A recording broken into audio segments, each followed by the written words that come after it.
La 13e Assemblée générale de la Confédération africaine de rugby, Rugby Afrique, a tenu à Marrakech ses travaux marqués par l'élection d'un nouveau président de l'instance panafricaine. En effet, le Tunisien Khalid Babou a été élu nouveau président de Rugby Afrique à l'issue de l'Assemblée générale élective de cette instance ovalistique continentale. Khalid Babou, qui succède ainsi au Marocain Abdelaziz Boukja, a été désigné à la tête de Rugby Afrique après le désistement de son rival, le président et chef du conseil d'administration de Ghana Rugby, Herbert Mensah.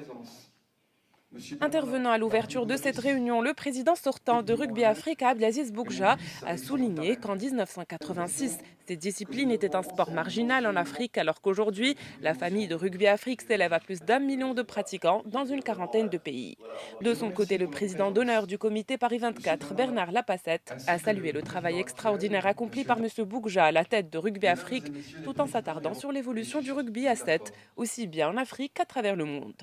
Lors de cette assemblée, 2 conventions de partenariat ont été signées entre Rugby Afrique et les fédérations sud-africaines et françaises de la discipline, portant sur les domaines de formation, de coaching et de soutien en termes de matériel et d'équipements sportifs. Au programme de cette Assemblée générale, qui a connu la participation de 35 pays, des sessions de formation et des réunions du comité exécutif visant à revoir les compétitions, examiner toute la partie budgétaire au titre de l'année 2019, notamment ce qui concerne le financement de l'ensemble des compétitions organisées par Rugby Afrique.